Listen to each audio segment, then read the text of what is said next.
Hey, everybody. Did I cut it short? I don't know if I did. No, it's great. Yep. Anyway, hey, everybody. I'm here in the room with Cassandra and Timmy, and we're about to do our millionth episode of Thursday Night Drawing. This is our this I guess this is a holiday episode, and you can This tell is by like the 20th holiday episode. yeah, we've done a lot of holidays. Just a reminder, Visual Arts Passage is the sponsor for the Drawing Hive. If you don't know what we do, check us out. We help people develop careers. It's a great mentorship program, online mentorship program. Some of the best working artists teach in our program, and we help people develop as illustrators and painters and viz dev artists. Check us out if you have any interest. It's really has helped a tremendous amount of people develop career. Mhm. Tonight we got KrampHard. Um, I'm flattered you chose my image. I It's a can't great believe I'm image. even saying it. Jimmy was like, "What else am I going to show?" It's I like, don't know. I I either don't got to make know. one myself, and I saw that, and I was like, "That's perfect." And done. All right. We have two shots from the original Die Hard and two shots from the 2015 Krampus. So that's how we came up with KrampHard. We didn't come up with it, the people did. The people, yeah, Adam did. right. Specifically, Adam did it. I Just for didn't the have record. anything to Yeah. do with it. Yeah. I picked some photography. Yeah. Timmy picked some photography. I'll tell you what. The Cassandra picked subject. some Yeah, I photography. found the Krampus. That was the one thing I was able to add. Yeah. I gotta say, the subject line for this week got a lot of open rate. There you go. Real That was- high open rate. Just the word KrampHard. They're like, oh, Timmy's definitely messed up. Well, as always, we're doing Yeah. three poses. We did two 20-minute poses and one 40-minute pose. You can do all four if you want. You can stick with one. You can do whatever you want to do. And then at the end of the night, we share everything on Instagram. It's fun. And it's amazingly, to me, it's a really exciting thing at the end of the night because you see all this creative work, all these different points of view. So if you're going to contribute, please do. I mean, if you're going to draw, please share. I'm ready to go, Timmy. All right. Yeah. Please share your work with us throughout the night, as John mentioned. We will check it out at the end of the show. It's hashtag tonight's episode is going to be hashtag Drawing Hive 231. Hashtag Drawing Hive and Visual Arts Passage. I'll also drop that in the chat once we get rolling as well. If you want to join us on Discord too, I'll send a link. If you're not familiar with Discord, don't let it overwhelm you. You could just draw and enjoy the company. So here we go. And I heard a rumor we might have some other guests joining us tonight. Be nice. It is the holiday episode, so we're gonna be talking about everything, all the art and stuff that we enjoyed in 2024. We're gonna focus on the good stuff. And, and this is a happy episode. I like that. I like that. Yeah, that's the way we like to keep it. Yeah. Tell us where I'm actually gonna open up the chat early because I'm in the I'm in the holiday spirit, which might be naive. Let us know where you're tuning in from, and be sure to check in on everyone, not just hosts and panelists.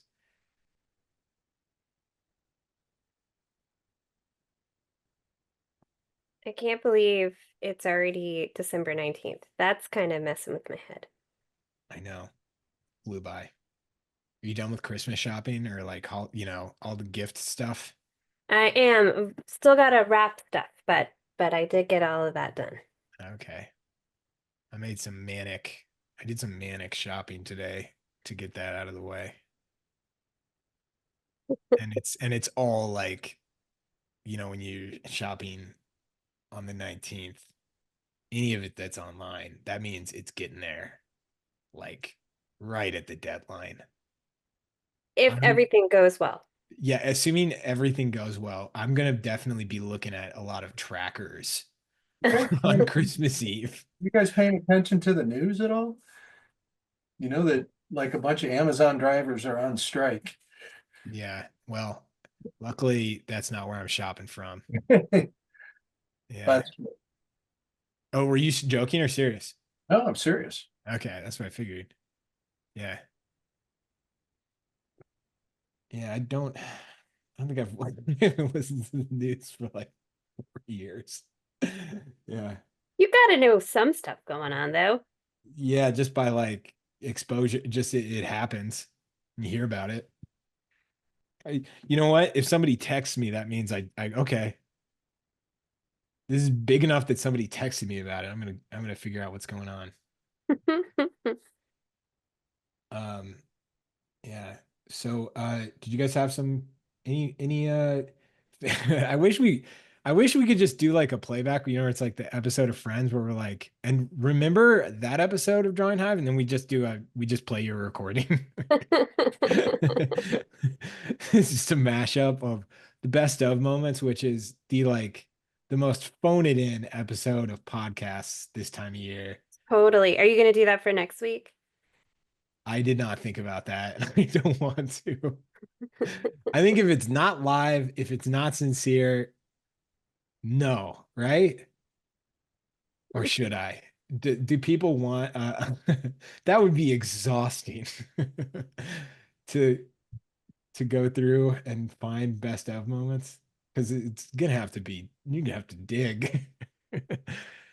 Just teasing. Um Do we have any best of me? yeah. Yeah. No. Oh, yeah, we do. The Yeah, we Centaur definitely do. episode for The sure Centaur would be episode in would be a there. good one. I might put the Centaur episode up again. Merry Christmas. Figure this out. Yeah, our spiciest episode yet. Yeah. What Yeah. was, oh yeah, is that Lauren? Yeah. Yeah. I do remember that. I was like, I like it. I've I've been a I've been a fan of moving towards a an unhinged drawing hive for a while now. It And took that us was 4 years to get there, but we it took got us there. 4 years to get there, but it can happen. And anybody wondering, I'm dropping the link to the photo reference in the chat. If you're new here, we're just drawing. So we got the reference up on that link that I just sent. So grab your reference and start drawing with us. Ask questions as we go along. If you don't ask questions, we'll try to come up with them on our own. And if not, we will talk about lawn care, lawn care Centaurs. and centaurs. children, lawn care, Yep. I'm trying to think of all the guest speakers that we had visit, not just for Drawing Hive, but at Visual Arts Passage in 2024, which oh my God. it was the busiest year ever because we were doing 7 instead of 6 every semester. So I don't know what 7 times 4 is. It's pretty easy. That's like childish math. 28, Yeah, we had 28 guest speakers go through the program. That's awesome. Yeah. Lauren Penapinto was a great one on both Drawing Hive and Visual Arts Passage. For those who don't know, art director at Orbit Books, vice president, vice VP as well. Yeah. Somebody's asking if they can draw digitally. You can draw however you want, and we Yes. will celebrate it. You know how we would answer that in class? I don't know, can you? Yeah. As Ray pops up with his like Yeah. Photoshop open, ready to go. So, Hey Ray, I forgot to tell you we have a ban on digital art now. Whoops. That wouldn't bother Ray at all. Yeah. He would just be like, yeah, I'm still gonna do it. Ray showed me a painting that he just finished today that blew me away. that does not surprise me. Ray, all your pieces for a Ben's holiday show looks awesome. Love all those drawings. We're just gonna keep talking to him until he Yeah, I like know. unmutes. Until we can hear Ray. I always have to help Ray technically now. I don't know what's going on. He's so this is if I were Ray right now, I'd be so embarrassed that I can't get my microphone to work. I would be He got a new one. Yeah, that I can wasn't him. tell. No, that was Jason Seiler. I'm sorry. Oh yeah. I was gonna say I can tell Ray got a new one. It sounds like it's operating like a new one.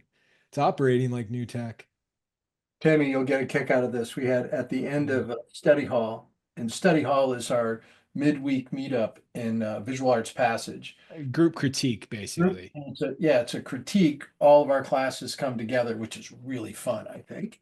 I enjoy it a lot. And this last semester, Ray's done it. Ray did it 3 times, and Jason Seiler did it 7 times. And with me, join me with it. And the other night with Jason, he had just gotten a new mic and kind of struggled with it for a minute. But that wasn't what I was trying, what I was bringing them up for. I was reminding our students, it's like, hey, here's one of the most printed illustrators working today, and he's looking at your work every week. And same thing with when Ray comes into the room, it's like, it just back to that, what's the definition of an expert? Someone from another zip code. And it's like, the fact that you can put your stuff in front of somebody that good, I think just is amazing. Oh, Yeah, I it's mean, so it's not exciting to easy. get their input. It's so, I mean, problem solving anything that's like really technical that requires a skilled person, it is not easy to get personalized like feedback, you know? It's a real challenge. It's valuable. When you can get it, you gotta get it.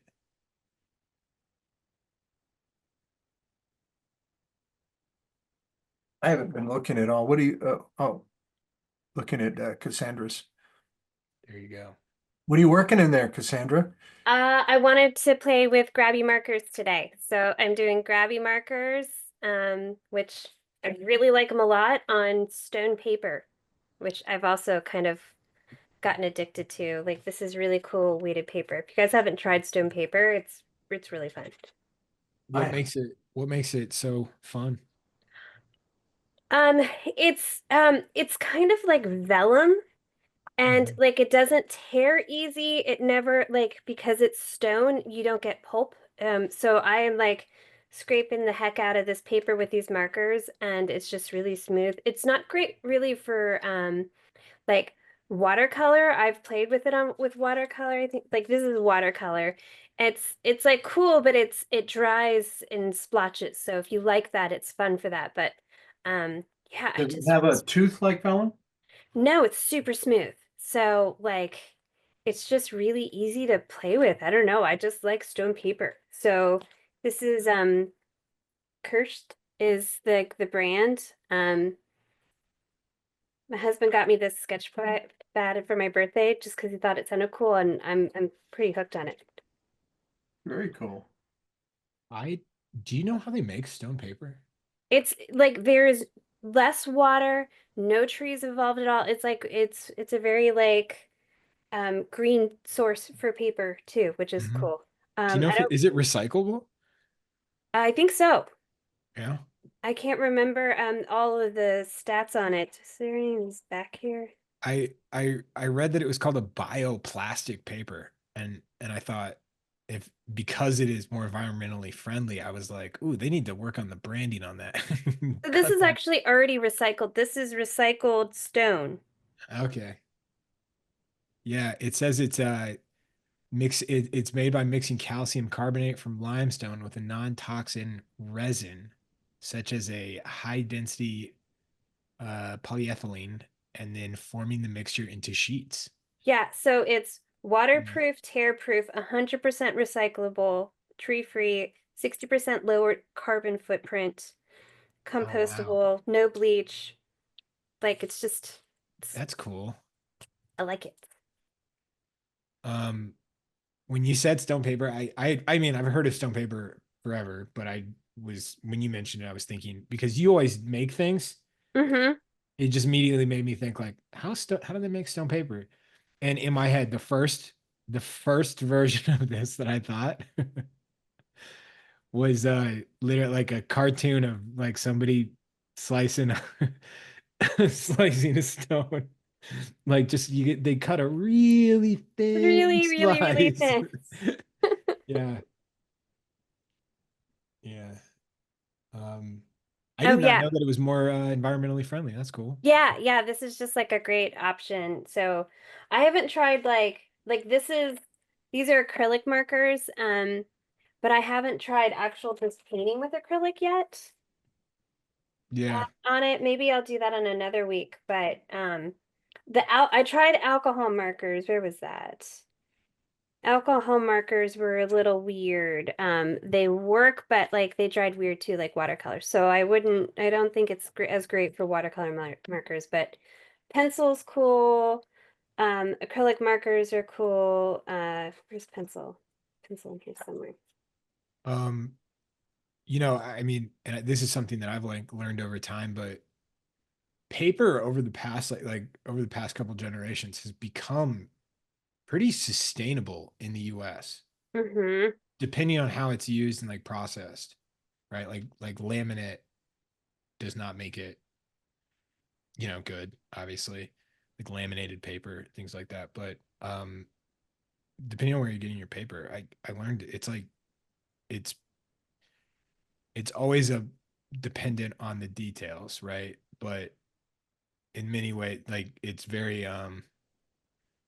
often farmed in renewable settings just because there's so many laws that were put into place early on. It's just kind of cool. Yeah, yeah. I'm not saying that we can be better about it, but yeah. There's always gonna be stuff that we can be better about, but it is nice to know Yeah. that this works so well. And Rebecca, you were asking what brand of alcohol markers? I like Artify. I tried those and they're like really affordable. So, Scott's here. Scott Anderson in the house. This is exciting. I was not hey, Scott. Hi this is guys. an unprompted drop in. Wow. Woohoo. Well, as he should. At this point, you're at drop-in level, dude. Yippee-ki-yay. Ah, This is Raymond's like fourth time trying to join. It's, I think I'd be Scott's like the anti-Raymond. I'd be so embarrassed if I were Ray right now. I can't figure out how to get the video. I just have video with a red slash through it, so I don't Uh-oh. know what's going on here. Well, I can may you have to talk leave and as come back. you know what? If Ray can paint and you can just talk as Ray, we'll be good. Then we can fuse together as Yeah, you one. guys can finish this. The amalgamation. Yeah. What on earth? Why is this not starting? You know what? Sometimes the magic trick is what Ray has tried doing, which is just pop out, pop back in. Yeah, I think that's what I'm gonna have to do. I'll give this another shot. Yeah.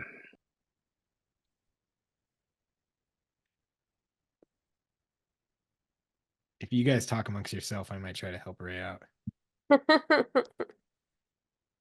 I don't have anything to say to Cassandra.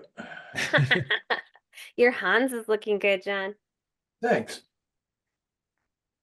Started this one a pretty organic way. You guys big fans of the Krampus franchise or the Die Hard franchise? Krampus I is mean, just one thing, but Die like Hard. Die Hard is just, a family favorite and a Christmas classic. Mhm. It is pretty amazing that it managed to shove its way into being a perennial Christmas film. Right. I mean, gosh, what a I mean, no one would have seen that. I mean, that's such a gift from the heavens. Well, it's like a palate cleanser from, Yeah. some of them get so saccharine sweet and, I love myself. Um, I love myself a good sappy movie, but sometimes I just want a break and, you know, Die Hard, yeah. It's just ridiculous and I love it. Ray is here, and I think Ray might have audio, but let's see. So No. before we talk about The Yeah. disaster that it was you joining. movies, can we go back to the compliments?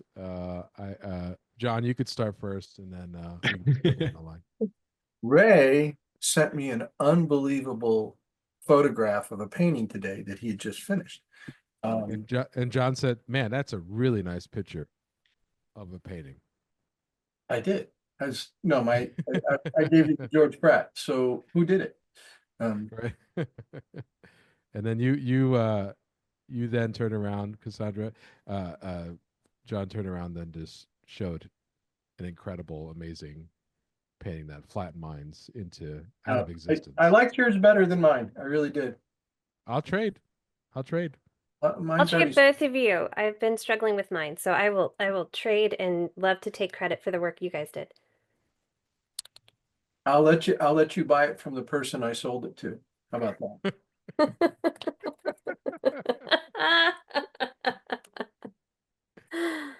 Oh, that's awesome. See, that's called professional practices, Cassandra. That was a mic drop moment. Yeah. Like, yeah, you can take credit for it after you buy it back since it's already sold. Ray, right after you came in, Scott Anderson came in. We're gonna see if he has ear tech issues as well. But and we are not going to dig into the text chain that you and I had today. But when you both came in, I was like, this is this is an attack. This is about my hot take. This is a full-blown ambush. He brought Scott in because Scott is like the like nerd president. And I was like, this is bad. This is bad. That would Yeah. make Ray the CEO, right? So Yeah, I guess so. Yeah. Yeah. wear it proudly, Ray. More treasurer, an events coordinator. I would never dare text Scott when I texted you today. Yeah. You're getting messages. What has gone wrong with Timmy?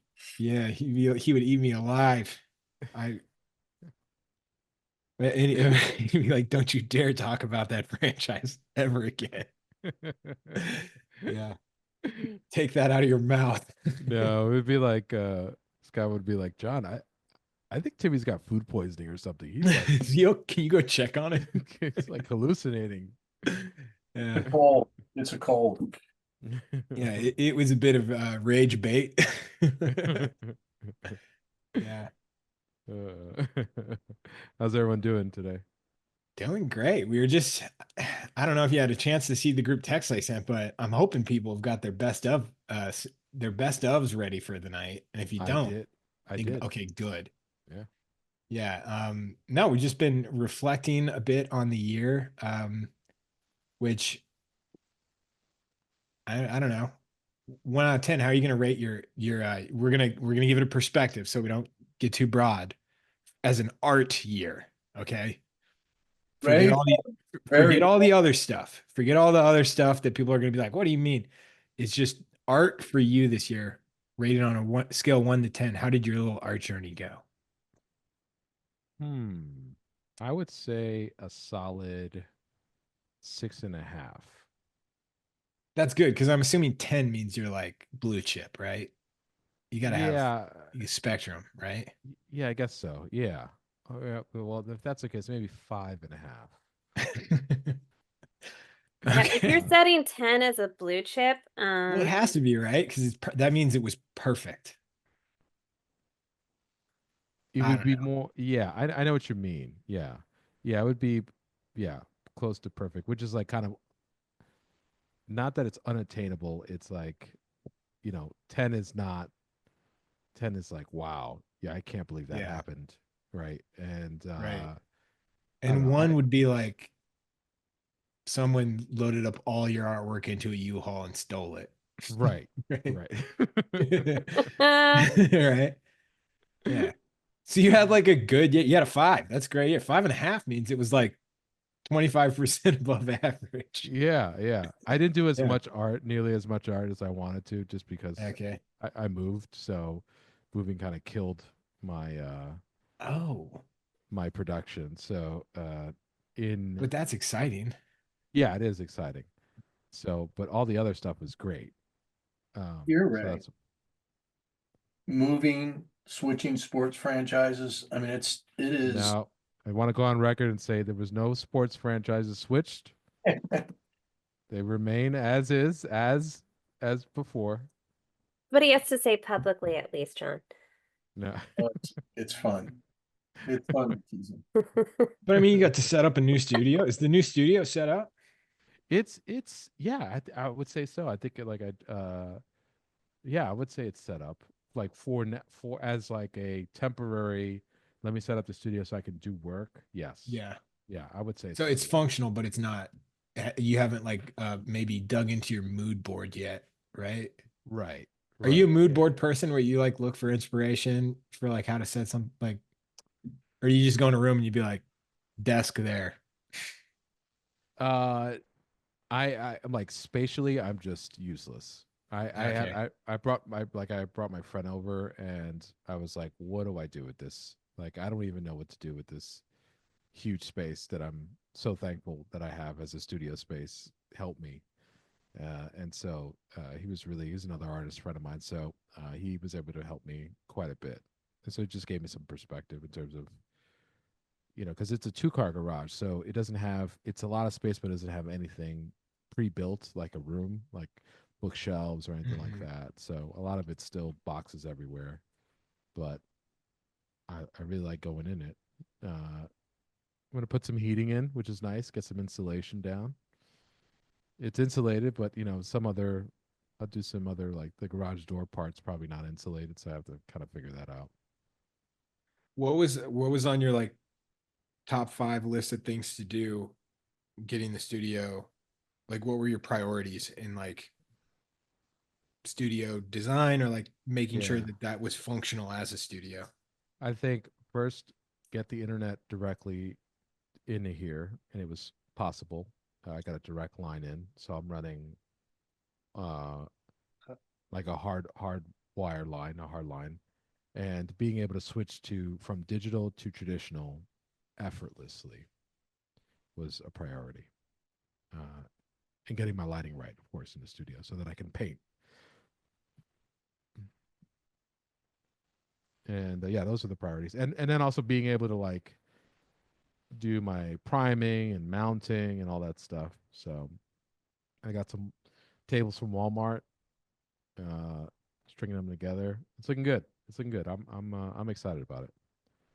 Ray, I always think the first thing when you're doing studio space, lighting is like the biggest issue for me. It's like Yeah. What do you have? So I have to, you know what? I have to call you. We have to have a conversation about um lighting and also the cork back wall that Yeah, thing that you that's good. have. I'm gonna build that into one of my walls here. the that's just like paneling is all it is. And the lighting, I changed when I moved this time, when I set up or when I redid my studio and went to the LED, they're like shop light LEDs that has Hmm. a app that's on my phone that I can control the temperature, change the brightness. I mean, it's unbelievable. Um, Oh, that's right. I remember you were talking about that. Yeah. it's so much more efficient than my last set, which was like 10 times more expensive than what these were. Yeah, I have these studio lights. They're photography lights that I've got my polarized film on and everything, and they're beautifully evenly lit. And it doesn't have a an app, but I can tweak the temperature and the brightness Oh, on cool. it. Yeah, but I need the one with the app though. Yeah. The lights, I've been using them for 2 years now, and I have two of them. They're daisy chained together, but they're I only have one of them on at any time. It's just I don't need both of them at the same time. And um I love them. And I've had them, I've used them so much. They're on, 8, 10, 12 hours a day, every day of the week. And uh no issues. And they're not very expensive. Do either of you have like because I this is another thing I'm thinking about is a space that I could light, a wall that is well lit that I can hang my paintings on, so that I could see how they look when they're not on the easel. I mean, I have a wall that I hang them all up, but I would not say it's particularly well lit. I have Yeah, a space on the other side that I'm working, which is like a, it's supposed to be like a family room. It's got like half kitchen and stuff in it. And it's, um, I'm in the lower level of our house, but I have I have a bunch of my dad's big work hanging over there. I have two really large paintings of his hanging up over there. I initially did it for mine, but I had no place to put them. So not a bad problem, actually. So, yeah, it's a decent excuse, John. We'll let you pass this time. well, one of them's going away as soon as my daughter moves back. She done remodeling her house because I hang one of them in her house. Oh, cool. I never had, so I always had a wall, but I never had one that was lit so that I could see how the pieces look, like decently lit, like almost like it could kind of simulate how it would look in the gallery. Yeah, that's like a whole nother level. Yeah. Well, I think the ultimate, which I have room for it, but I had room for it, and you get in your studio, you start working, and you just take up whatever space is there.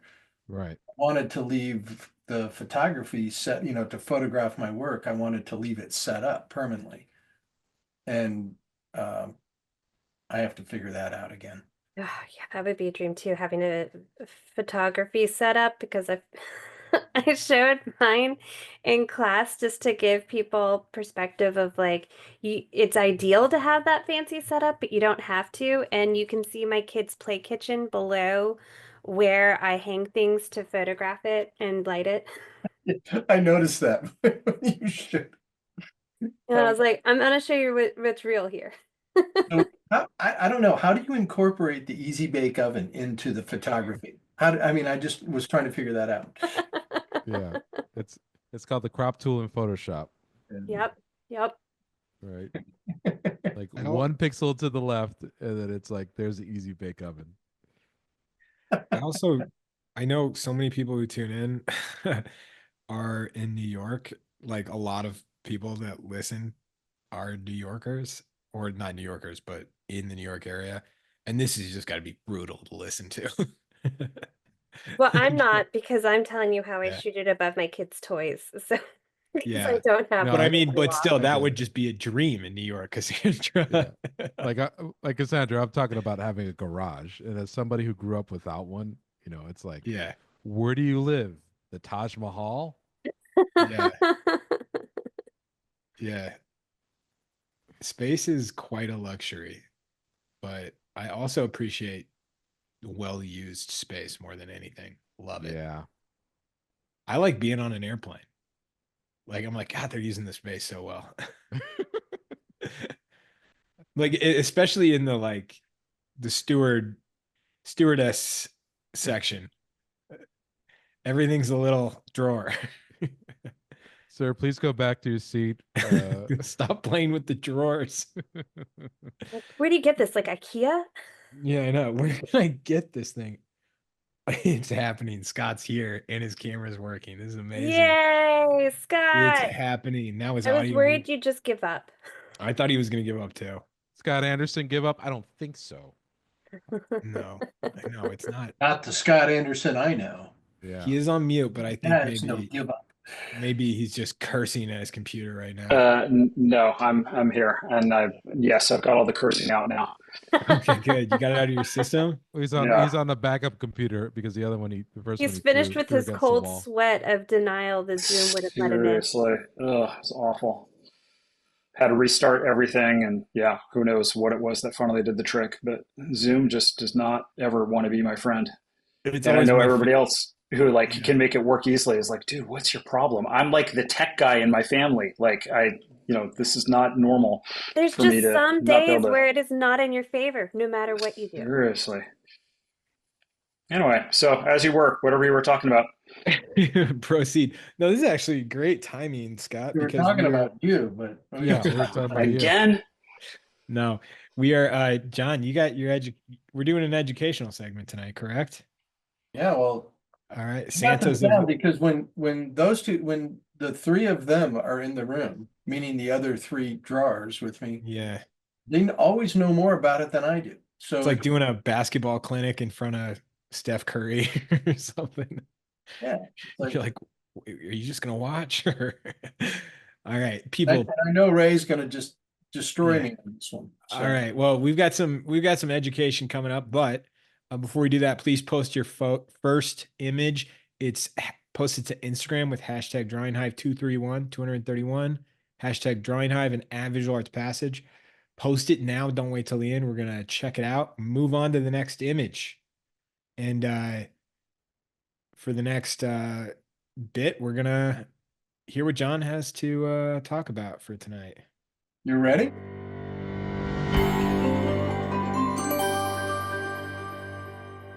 It's back. Woohoo! Amy, you really surprised me there. I wasn't quick enough. So are you getting it full screen? We got it. Look at that. We're already drawing. So I thought appropriate artists for tonight.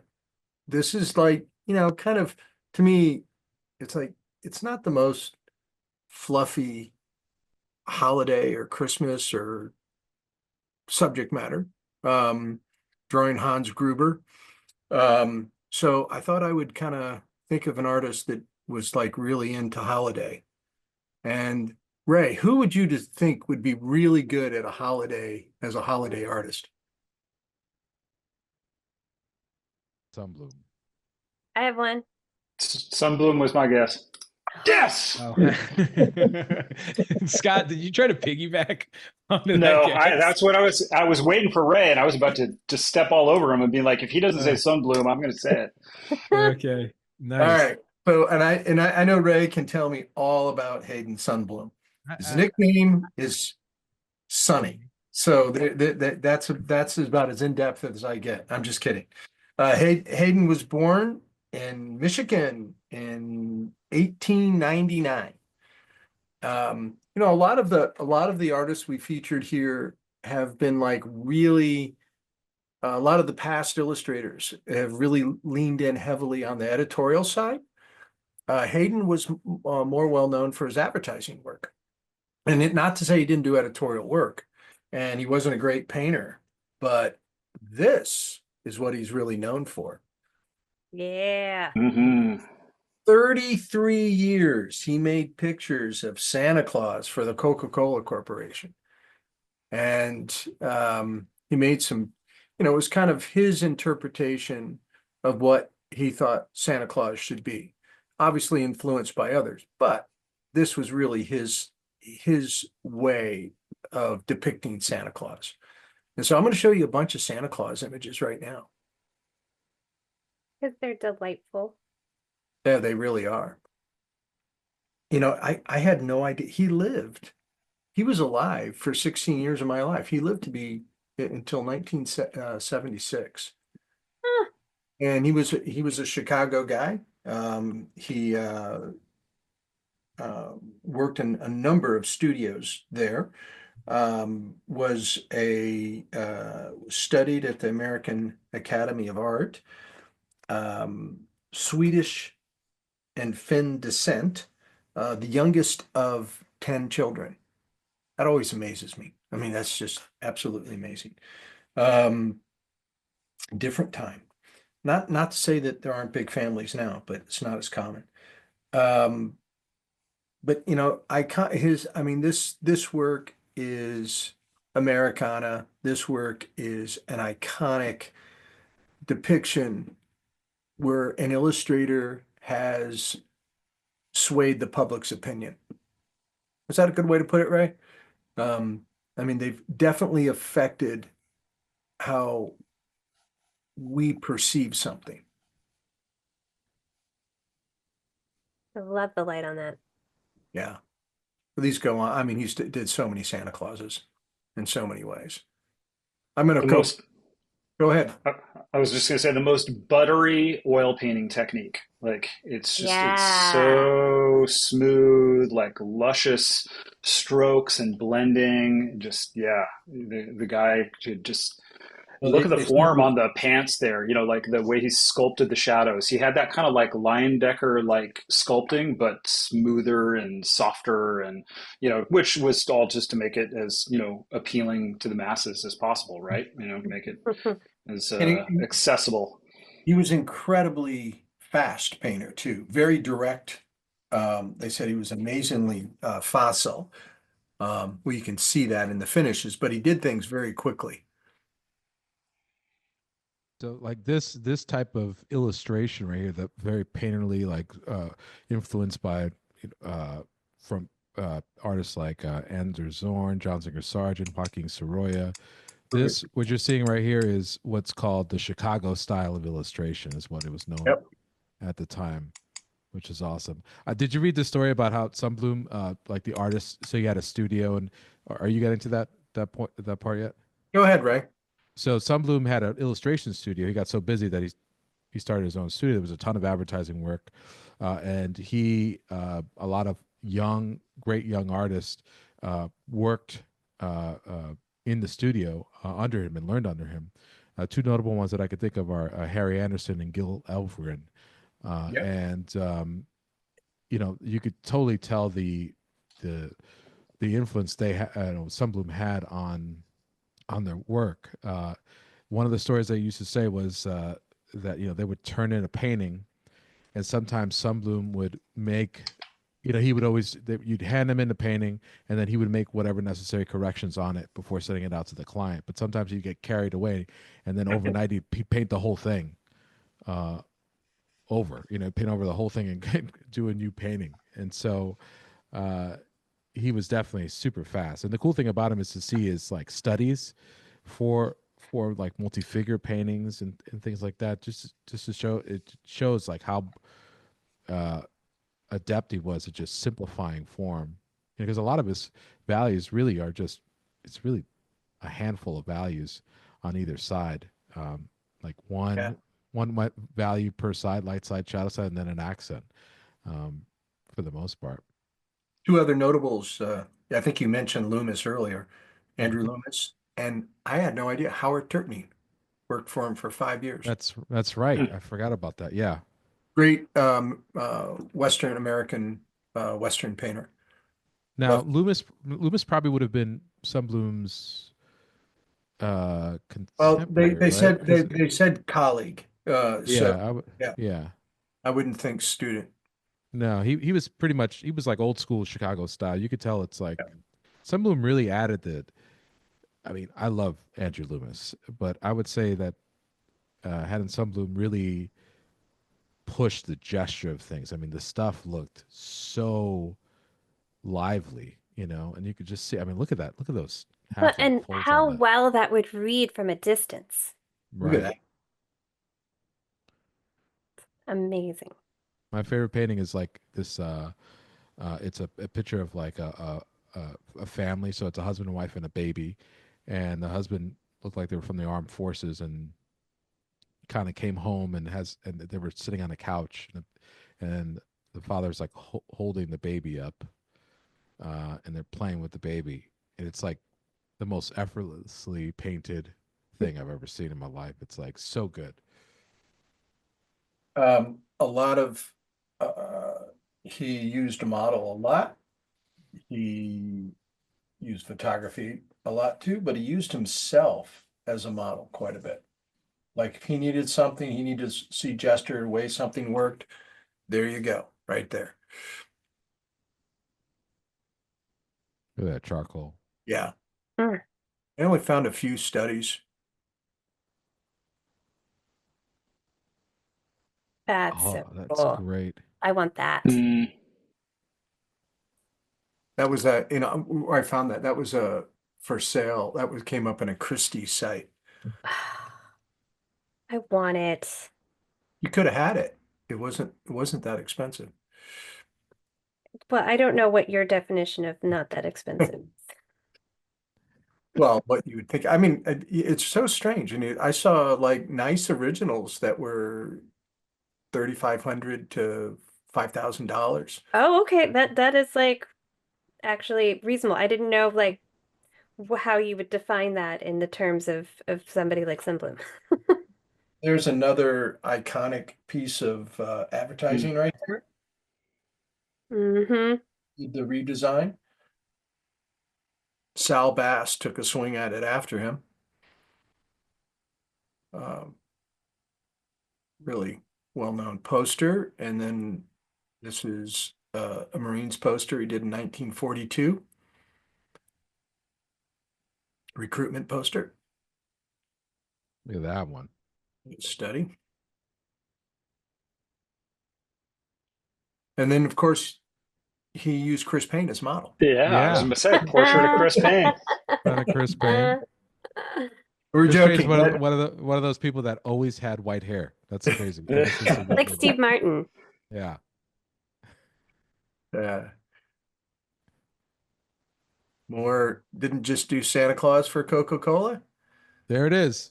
Yep. Yeah. Mm. That's not my favorite it is. I like it. Yeah, but look at that bag though. Are you kidding me? That's a nice bag.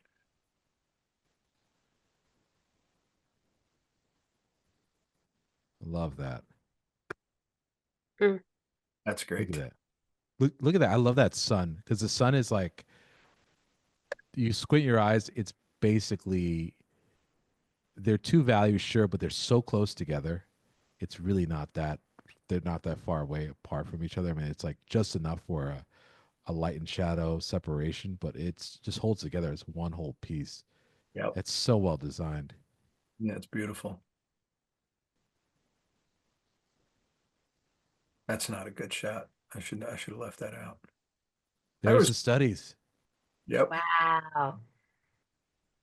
This is a beautiful example of like understanding shape. Yep. This was really on. This is early on. I really like this painting. Mhm. Did this in the 1923. Yeah. Yeah, I've seen a study for that piece right there. Look at that. Wow.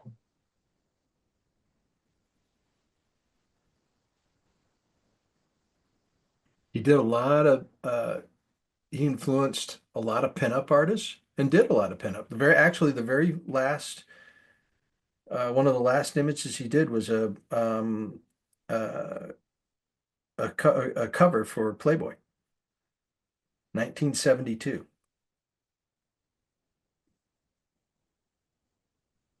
It just seems like a funny way to finish, like Coca-Cola Santa and finishing with Playboy.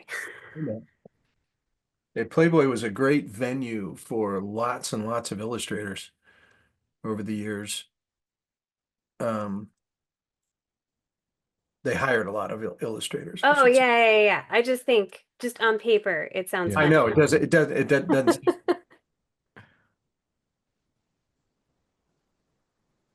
And funny enough, it was a Christmas cover too. Yep. It was. Well, I love this one. That's so good. It's incredible. Yeah, he wasn't using himself as a model for those folks. Now, look at that. Look at that shirt. Either one of them. I That one shirt. know. So well done. You know, it's the type of painting that like you look at it and you're like, it really only there was a lot of those passes, like they really can only be done all at once. It's just like you got to get it in the first stab. If not, you got to do it again because they're just so. You could tell the paint is Thick. It's alla prima, like yeah. immediate. And This sure.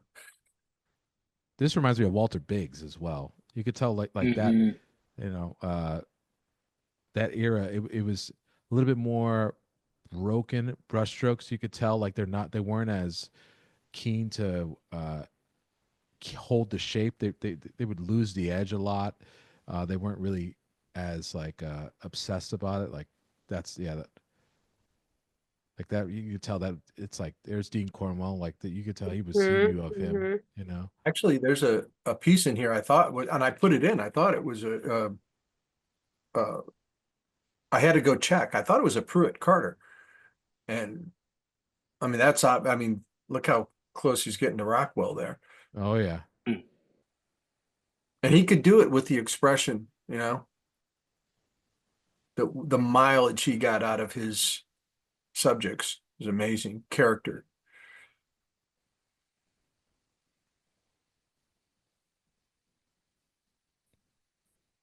That's a great one. Yeah.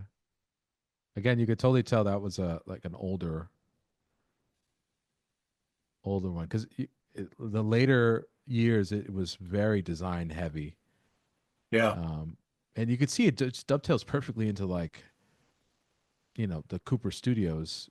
absolutely. I mean, Um, you could see Kobe Whitmar and um, that group coming out of here. Oops, I had that one twice. I guess I like that one. yeah, that was worth it. It's Look at that good. one. I love that piece. Wow, the light. Did he sculpt it all? Like, I mean, his dimensionality. Yeah, I think the way they were taught to draw, and I don't know who was at the American Academy of Art at the time, but yeah, you can see this is a great example of it. You could see like everything's done with kind of a two value statement, and you can see how calligraphic it could get. But he would essentially get everything in, and then his last charges of paint would be the thickest part. So those super thick brushstrokes he would do at the very end. At least he would save it. Put those highlights down. hmm Or like a creamy passage of like like a dress or something. But that is like that right there is gorgeous. Oh my Mhm. gosh. Just the temperature, holding that cool temperature together. Really beautiful. What years Yeah. does this all span? From the artwork that I'm showing from 23 to mostly late 60s. Okay. Scott, you remember the one at the Society of Illustrators, the one with the oh, that's another one. That's awesome. The flowers. It's like a designed more of a designy piece. By Sunblue? Yeah. No, I don't know if I've seen that one. It's like a couple embracing each other and they're surrounded by all these like this bouquet of flowers. It's like a whole field of them. But Oh, you know it's what? If that was one, back when they used to have like the legends, up in the dining room, it right. like was displayed there. I'm sure I have a picture of it somewhere, like, Yeah. probably from early 2000s or something. I can't picture it at the moment, but yeah, I bet I have a couple of detail shots of it somewhere. I really like this one a lot too. I Yeah. love the way he painted that foot and the pillow and all that. So cool. John, you like the 20s stuff. That's probably one of my favorite all This one? time. Yeah. Yeah. Oh, That was going to point Mm. to this one as being my favorite, or the most Yeah. iconic of his outside of the Santa Clauses. I mean, it's the one I always think of. Yeah, that's amazing. Love this one too. Three Hmm. color. This is the I one I need to thought. think in his Pruitt in Carter. color palettes. There he is. So, good artist to talk about around Christmas. Great. Hmm. My Christmas card this year is like an homage to Sunbloom. Time to do this stuff. Like, I know you don't have free time. That one was cranked out 100% start to finish Thanksgiving weekend. Started on Wednesday, finished on Sunday night. So that was basically whatever free time I had on the Thanksgiving break was doing that. That's So, how I yeah. did mine too. I did it before Thanksgiving, but it was just fast and fun and just, you know, to be That was silly. the idea, was fast and fun. And Yeah. it was fun, but it was not fast. But You people, that's both of you. Like I'm still behind on. I'm trying to catch up with laundry. I have no time to. you're Time to also do. in little kid you're in little kid stage. I got teenage kids now. They take care of themselves a little bit more now. No, I think you can do it. I have little kids. Ray, you should just step it up. No, Oh, yeah. okay, there it is. I wasn't Sandra thinking throws it down. like Cassandra did Kidding. that, a You calendar. moved, man. Like I Yeah. go into the shakes just thinking about organizing that much stuff. Scott, teenagers, they're more on their own, but isn't it kind of like living with like a primate where it's like at any moment it could Oh, could sure. attack, Yeah, right? yeah, exactly. Yeah. You're always like, this thing could rip my face off like in no time. A primate that needs to be driven everywhere. That's the other Yeah, thing, you know. it So could yeah, no, I turn. mean, I don't want to Yeah, pretend it it's could. nothing, but I'm just remembering the toddler years and knowing that Ray's, in Yeah. that. So that does take up a little more time. I saw a video of a teenager attacking its parent. It was nuts. They pulled it off Instagram really fast. Yeah. No, that's fun. Scott, I love being whenever I've been in Santa Barbara, whenever I think of Santa Barbara, I think about how spoiled your kids are that they get to live there. Yeah, we And I all think of are. those kids, I get to think of those kids just flying by. They all get these like moped scooters that are Oh, e-bikes. they're Yeah, disguised as bicycles. yeah. They're motorcycles disguised as bicycles. Yeah. So They're full-blown motorcycles. I went to a shop and I was like, how much does this thing go? When we were in Santa Barbara, and he was like, max is out at 20, but if you take the governor off of it, it can go 55. And you're like, this is a bicycle. oh, I don't know about 55. I'm not sure that guy was telling the They truth, but do. yeah, no, They they do. can. I've seen I've heard them, high 20s. unfortunately. And the reality Yeah. is, a kid zipping by you, even at 25 miles an hour, you will Oh, be on a bike. You'll be like, "Wait, what? That's I could, legal?" Like, Scott, I can tell you right now, because I was there during the wild west of Lime scooters when they first got to New York, and no other uh, city had them. yeah, And they were awesome because these are scooters yeah, that they had the miles per hour on the head of them, which they took that off because they were like, oh, that encourages people to go yeah. To see what it can do. to push it forward, right? Yeah. And they had no brake regulation on them. So I hit 30 on a Lime Oh, on a scooter, line. Yeah. just like bombing down a hill in DC. That's terrifying. Yeah, because they're not built in for it. DC, in DC. That's Yeah, I was speeding. terrifying in DC. Truly, I was speeding in DC on a Lime scooter. I was going past the speed limit. Yeah, it's fun. Folks, I do not recommend nor condone that behavior. Yeah. No, but if you want to, It's become a big deal in my neighborhood. but if you want to live, Yippee-ki-yay. yeah, you got to feel that wind in your hair. Yeah. And then they got too brazen. They started renting out the full-blown mopeds that did top out at like 45. And they stopped renting those. I loved those. Do you know what I'm talking about? The full-blown mopeds. You had to put a helmet on. Well, based on how you were going, you should have had a helmet on. Yeah. Yeah. So this is fun. I always love it. So Lime and Revel had like true, like whatever, 49cc mopeds, but they could go so fast. And when you would get to them, you'd have to unlock the back hatch of it or whatever. And there would be two people could go on these things. And so we would get there. And if there were two helmets, me and Gianna would both wear a helmet. And if there was one helmet, Gianna would wear the helmet. And then sometimes the helmets are complicated. Like helmets have sizes. Like it wasn't a functional system at all. Right. And you had to take a selfie with your helmet on. And one time I got stranded in New York, and I was like way out in Brooklyn, and I don't really know the subway very well. And I was hooked on the Revel thing. And I opened the hatch of this thing, and I have a gigantic head, like not like a normal person when they say they have a big head. I have a head that is 20% bigger than people with big heads. I can confirm this. There's extra large, and then there's Trayvon. It's so weird. And I opened this thing up, and it was like an extra small helmet. It looked like a yarmulke on my head. and Somebody just shared a Lime scooter with the helmet. It's not that kind. This is a full-blown moped, but I couldn't start this car until I had a selfie of somebody wearing the helmet. And so it was just me on the street asking people with tiny heads to put the helmet on so I could take a photo of them with it. Wow. this app. Oh, I was God. like, please, this thing's not going to start. And this predates when people like kind of knew about these apps where you could like start a car or something. And so no one was into it. And so finally somebody was like, yeah, I'll do it. But I mean, like lice, like it was a terrible business model. Like they were like, yeah, like pitching Gianna on that. Like, yeah, you just put on the stranger's helmet. She wasn't into it. John, somebody just asked, are you going, are you using straight charcoal?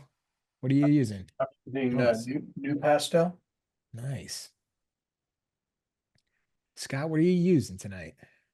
Using these, I mean, it's just monochromatic, but it's a new watercolor that I picked up from St. Louis Art Supply. I fell susceptible to a Facebook ad that was boasting about these new, what the heck are they called? I've got the little box right here. I just need to look around for it. They're called Tonic watercolor. And they're these tiny, they're these small pans, but they're just like loaded with pigment. Oh, Nice. that's Wow. cool. It's like super dense watercolor. So I'm still kind of testing them out and figuring out if I Wow. like them or not. Yeah, I was going to ask if you like them, but you answered my question. You don't know yet. Yeah, too soon. I'm like two paintings in with it, so I'm not quite sure yet. But I think I like them. I mean, you certainly it's going to take me the rest of my career to like work through a single pan. So it's a lot of pigment in there. It's a good ad to get served though. Yeah, the algorithm figured out I was an artist, and so it started pitching art supplies at me, and finally I gave in to one. And as soon as you click on it, then Facebook serves it up to you 20 more times of like, hey, remember Oh, that thing you looked yeah. at? Yeah, And you want then to look at that again? Instagram. Yeah. Yeah, they say it takes like 7 hits before you make a purchase. Is Hmm. that right? They like average it out. I mean, I've always been told that. Like 7 anything. It takes about 7 times. I think this one got me on the second round where I was like, all right, Yeah. I'll take a look. Yeah, well, when you buy ads, you can also filter out you get a smaller pool of people, but you can find people like Scott Anderson who are decisive. Truly, you Marks. can't. You pick a decisive buyer, but it narrows it too much usually. Yeah, but it's a testament to recognition takes forever. Somebody asked, it's a new Selling place. art supplies to an artist is a pretty easy gig. Yeah. Yeah, Yeah. yeah. I'm a reasonably soft touch on that one. You don't think That- they're really discerning buyers though, and price point, everything, and like, or do you think you're just throwing money at them? Like in an art supply store, I am unreasonable. Like I Yeah, I have very little self control. It's like, of course, I should get this brush. I know I'm going to use it. Mhm. How could I pass up this awesome sketchbook that's on clearance? Think about all the masterpieces I could do. yeah. This is going to make me better. Right. This color. This Yeah. color's it. This is it. Everybody, we're moving on to the third and longest. Sorry, we're moving on to the third and longest one. It's hashtag Drawing Hive 231, hashtag Drawing Hive and Add Visual Arts Passage. Please share your work with us. We want to see it. Post it to Instagram. We're going to check it out at the end of the episode. You guys are talking about art supply stores and how susceptible you are to destroying your wallet when you're in them. Jimmy, I used to work at one. Really? and it was like I should have measured like how many passes it took for me to buy the piece of art, like the art supply. Like how many times I had to go down the aisle. I'm like, maybe. What do you think? Sure, Oh, I've never tried this version of a fan brush. Okay, here's a question. Has anyone ever bought something at an art supply store where they thought like, oh my God, where has this been my entire life? Only to come home and find out that you bought it like years ago. Mm. That's just such I don't know specific about, thing. yeah, I was gonna say, I don't know about the, like, where's this been all my life, but there's no question I bought stuff and then come home and found it. Like, Yeah, I Mm. definitely that's have that. happened more than once, easily. Yeah, I mean, for a split second, I'm being hyperbolic, but for a split second, you're like, this is it. You know, like this is gonna change it. This is welcome to the new level. I'm thinking you did. Yeah, I'm definitely. Yeah, I mean, let's call him. Yeah, I'm not gonna name names, but let's call the guy Ray, My friend. my friend Day. Yeah. I used to when I first started painting, we had a really nice uh, employee discount at the art supply store that I worked at, and when I was starting to paint, I was like, oh, I was just getting whatever brushes I want, and I bought these Spanish bristle brushes called the Scada brushes. Anyone familiar Oh with yeah, those? yeah, Yeah, yeah. yeah, Uh-huh. I know this. Yeah. Yeah, yeah, they are not cheap, and Nope. I was just buying them. I was like, yeah, I guess this is like I'm a real painter, and I destroyed those brushes. And I didn't know that you were supposed to clean them with like, wash them with soap and water, and those things became rakes like within a week. And those are the last Escada brushes that I ever bought. I still have one that's like not used because I'm like, nope, I have to make sure that I have the space to clean these brushes properly because they're really nice. Do you guys I have a rated I sorry? rated some for the acrylic blog for VAP. I got some Escada. Yeah. Nice. All right, so we are rounding out the year, right? And so this is one thing I will say is what is in this year a material, a medium, or like a tool, anything that you've added to your studio for making stuff that you found this year that you just like game changer or that it was just substantial to your toolkit? I got something. What's that? Um, Ray can probably guess what it is, or Cassandra. Either one. Gotta find one.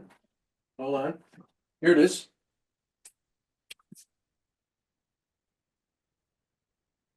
Oh, There it What is is. it? Spray Fixative varnish. it's Oh, spray nice. varnish for Sennelier for oil crayons. Oh, nice. And it was a game changer for me. See, He was for those forced to figure it out quick. Right. Oh, for the really? yeah, because for those that don't know, oil crayons, oil pastels are not designed to dry at all. Okay. So, which is fine until it's not, Hmm. and you've got to be able to learn how to fix them. Uh, and Sennelier actually makes a fixative for it specifically, so that you can actually, you know, John, what do you explain, John? How do you use it? Well, I use, along with my paintings, I love the texture I get from oil crayons, crayons, and but the problem is you have a varnishing issue, and a drying issue. And so if you're selling paintings, which ultimately that's my goal, I like doing paintings, but I like to sell them too. Um, you got to have a solution like an end product that's durable and it's going to be around, all that stuff. And I put oil crayon down and then I use like oil paint to paint back into it. And so I let them dry for usually for a couple of weeks before I'll put anything on it. And then I put the uh, that Sennelier varnish on it before it goes to a gallery. I don't use Gamvar As you shouldn't. because I did once and it didn't work out too well. As soon as I put it on with a brush, and as soon as it hit the oil crayon, which I thought was like dry to the touch, as soon as the Gamvar hit it, it just started streaking and creating, it just loosened up the oil crayon. Okay, so you're saying you're anti-Gamvar for the oil pastels, but Cassandra, are you anti-Gamvar period or? Oh no, No, I'm I extremely I pro. like the product. Yeah. I like Gamvar, but Yeah, that's what I use. So. Yeah, I'm extremely pro Gamvar, and I was so enthusiastic about discussing it that John's like, I should give it a try, and I didn't realize oil pastels on his painting, and we learned very quickly what happens in that situation. Gotcha. Yeah, no, that makes sense. Yeah, Scott, for like a week, John would start every class saying, "Death to Gamvar, death to Oh, really? Gamvar." There was Like, that big a deal, Cassandra huh? recommended this. Yeah. How could she betray me like this? Cassandra. Yeah, gotcha. She said she knew what she was talking about. That would be like an amazing twist. I in the said movie. she knew what she was talking about. She said it was fine on oil pastels. She said she told me. And then then John goes to his gallery and Cassandra's works up there. It's like a big twist in a villain movie, Yeah. These You're like, beautiful, serene landscapes are what the- replaced by a dapper prairie dog, What? Yeah. But I mean, how fun? Yeah, where Cassandra really turns out to be the villain. It's like Mean Girls. It's just like, and he never saw it coming. Yeah, that's great. Anybody else discover any cool? Well, stone paper. Yeah, stone paper is a good one. You got grabby markers. Amazing. Yeah, So and many- I really like grabby markers. I've had Yeah. so much fun with them this year. Like I did not expect that. So much art supplies, just getting a free ride on Drawing Hive. Yeah, Awesome. they sent me these for free, and I don't think they ever see when I tag them. Yeah. Because I want them to send me more because I like 'em. Are you using God, stone figure- paper right now? Uh-huh. Really? Okay. So it's it's a stone paper sketchbook. I've seen ads for those. I haven't tried them. Yeah. They're really cool. I like totally was over effusive at the beginning of Don't trust her, Scott. Yeah. Don't trust Yeah, I her. was gonna say we gotta figure out how to make money. I will on this say thing. stone paper is not great for watercolor though. Like I mean, it looks cool, but I was showing I got one in here. Got another one. Oh, here's a Drawing Hive watercolor. But like you can see it dries like splotchy, which is a cool effect, but also you have to like wait for everything to dry or blow dry it, so it's kind of tough that way. Oh, okay. Cassandra says suggests that you wait till like you're doing a time cover or something to try it. Yeah. Yeah. Do it on a deadline. That sounds like a good idea. Perfect opportunity for you there to hate me. In my stupidity, I tried it on. I had just finished a 4-foot square painting that I liked a lot, and I tried the Gamvar the Gamvar, and the funny part about the whole thing is I had to take all the varnish off, and it made the painting so much better. Mhm. So I had to literally call Cassandra and thank you for helping me do the best painting I've done. It is a beautiful painting. It was beautiful before and after. So Yeah, it was a really nice painting, John. When you had told me that, it was pretty soon after. And guys, when I tell you that I thought that John was like in the middle of having a panic attack to the point where he was in denial, like it's better for the painting's actually better, Ray.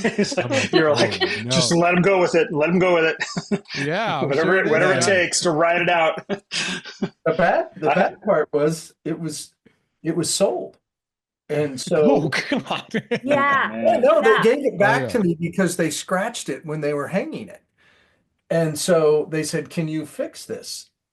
And And then you get it all streaky so, and everything. yeah, I Here fixed you it go.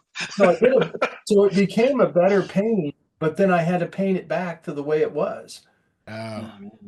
Because you had an opportunity to be like, it looks like you guys did something else other than scratching. Come on, come clean. Tell me what you did. Did you put fixative on this? What were you thinking? You didn't run Gamvar on this, did you? Like an idiot? I can tell. I can tell somebody put fixative on this. Poor But choice, You've poor seen choice. enough, but individuals turned out to be probably the best collector I have out there right now. There you go. Um, Nice. I gotta be nice. Yeah. Yeah. Probably don't go to the mat on that. Have I told you guys my Gamvar horror story? Because I have one too. Oh, please. Let's I do wanna it. see So I had Did we explain to maybe somebody who doesn't know what Gamvar is, or did I miss that? Maybe Oh no, oh we yeah, I'll didn't. explain. maybe It's, explain it real quick. It's yeah, become so go ahead. Gamvar is just varnish that's made by Gamblin Oil Company, and it's become very popular because of the fact that you know ideally for a Damar based varnish for oil paintings, you want to wait literally as long as you can, like a year or more is better. But with Gamvar, they formulated it. It's kind of a milder varnish, and they formulated it so that your painting can be just touch dry. So for people who like finish paintings for a show and they've been dry for like in some cases a week, dry enough that you can actually put on Gamvar and at least get a little bit of gloss and restore the luster to some of your darks. So it's a great product. You do have to watch out that I throw mine away after 6 months, 6 to 7 months, because that's about how long they guarantee it for. And then after that, sometimes it can go bad on you and can get kind of like tacky and sticky on you, or stickier even than it normally is, which it is a little bit. But I had a horror story of I had a painting that I had let sit for the better part of a year, and I was like, oh, it's time to varnish this, and it was for this faculty show we were having at Westmont in the fall of 21. So this must have been it was probably spring of 21, like leading up to the show, and I'm demoing for my painting one students for oil painting class, how to varnish. And normally demoing varnish is just the coolest thing because you got this painting with all these sunken areas, and you put the varnish on, and if you've never used varnish on an oil painting, it just makes like the darks in particular and earth tones just come back to life. Like they look lustrous, and like the way when you first painted them, they bring back, it kind of restores the oil to them.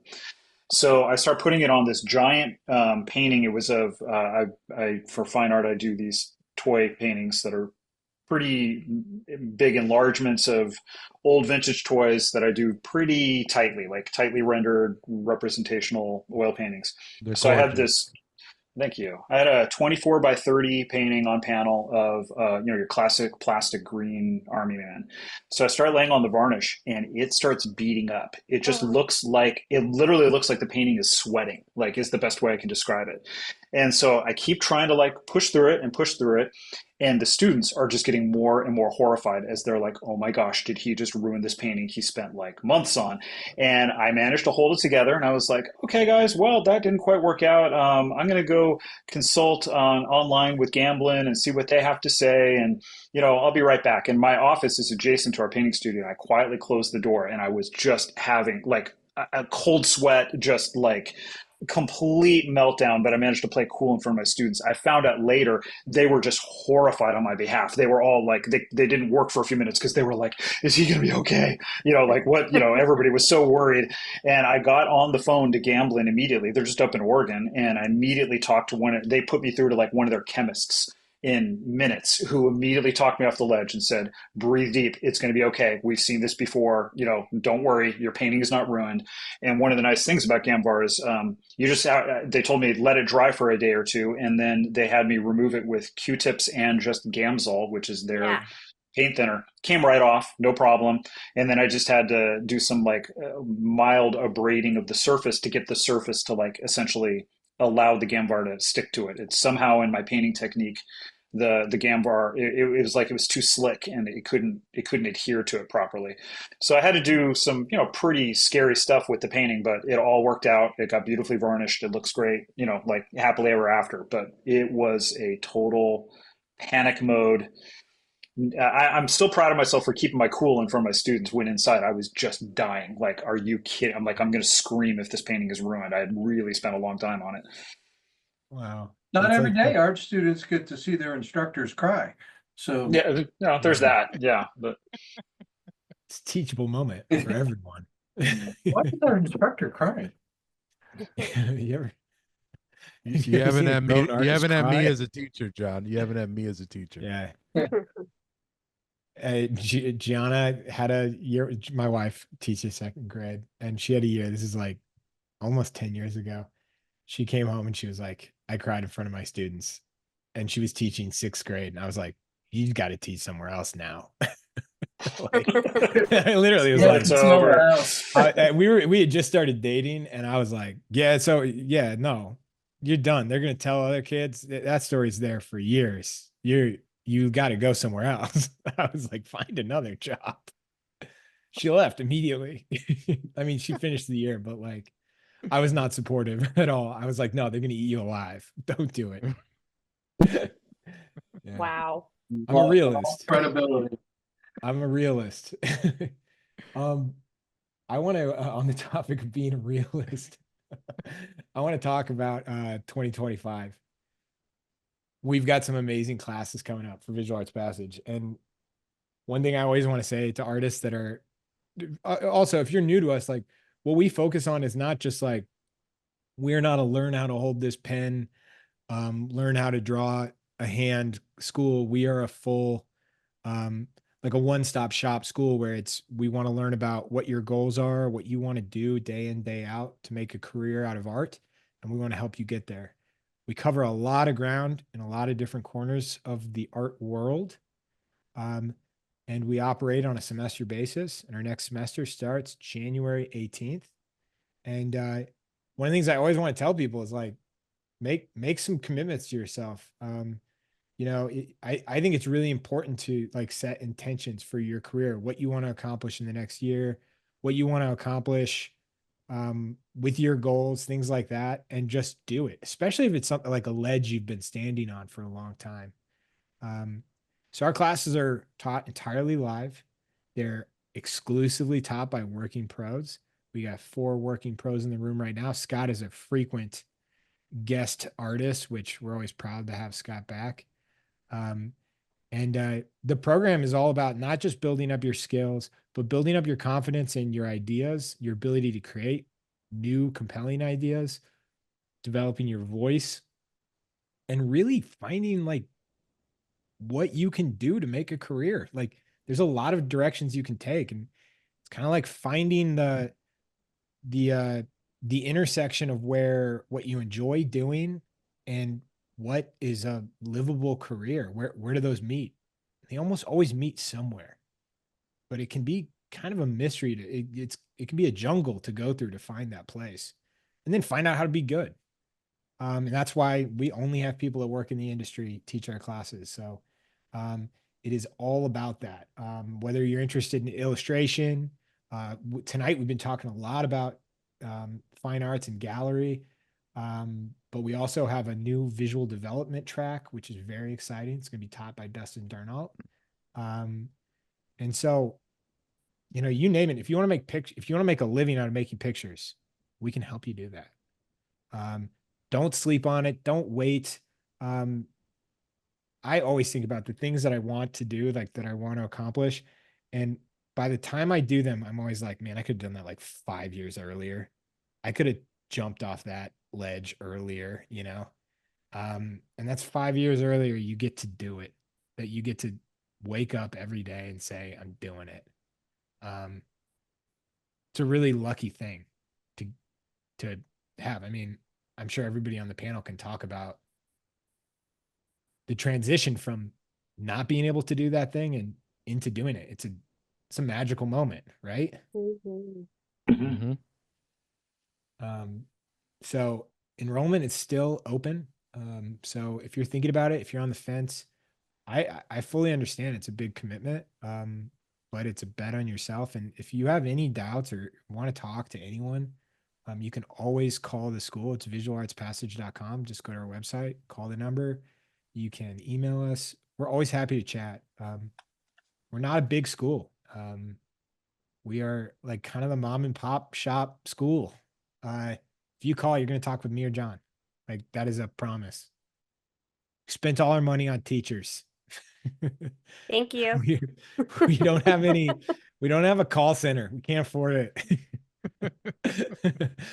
Yeah.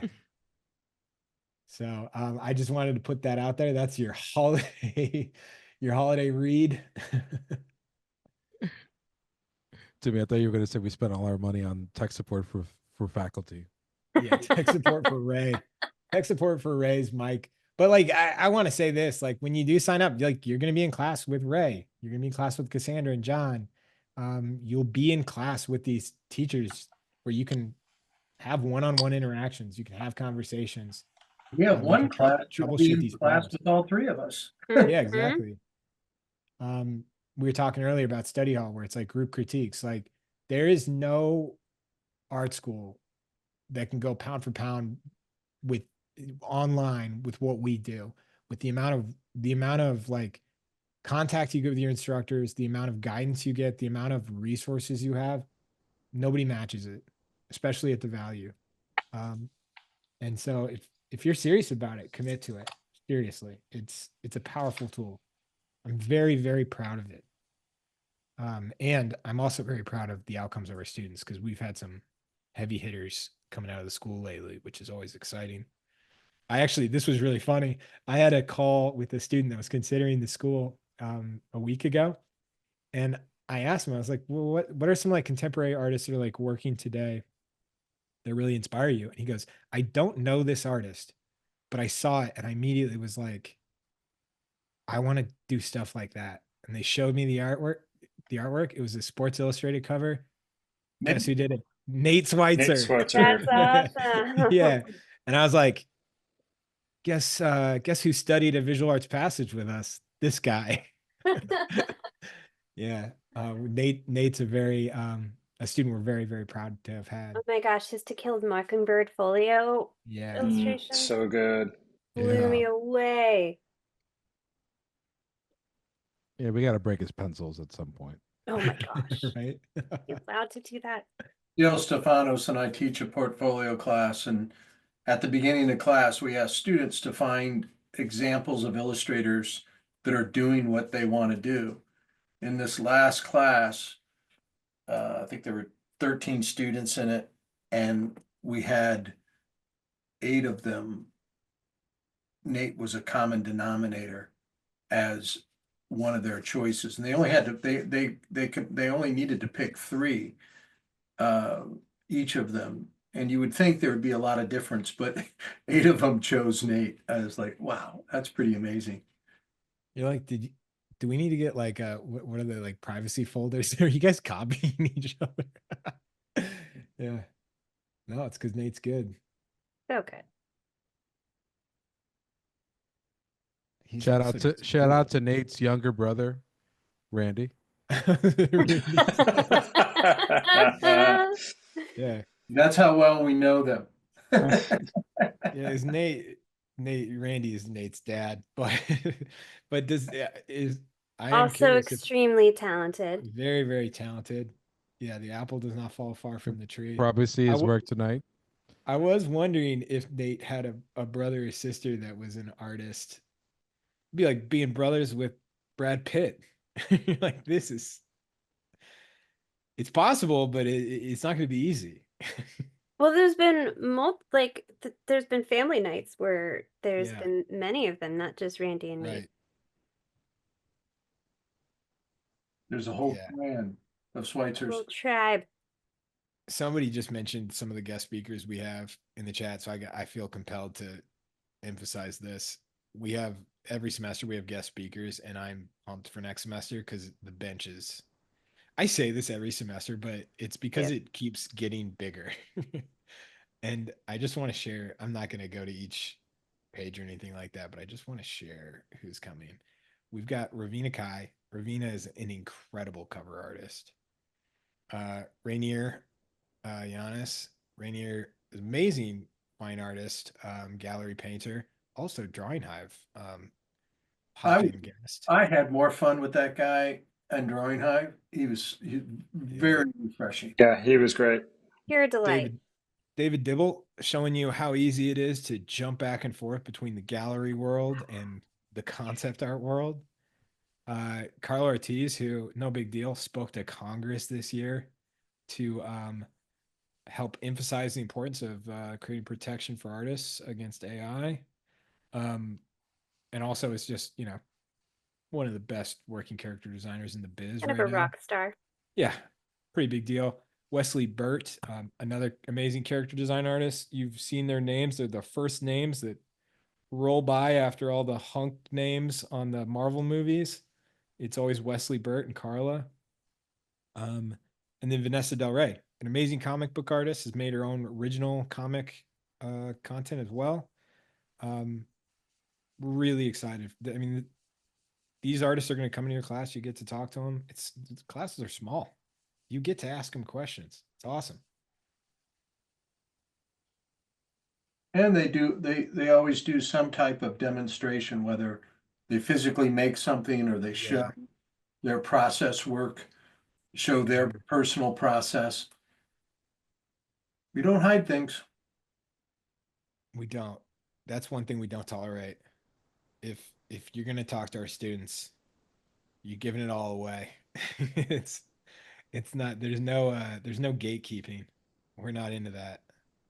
I don't, it's funny that because I've had educational experiences where there was definitely gatekeeping.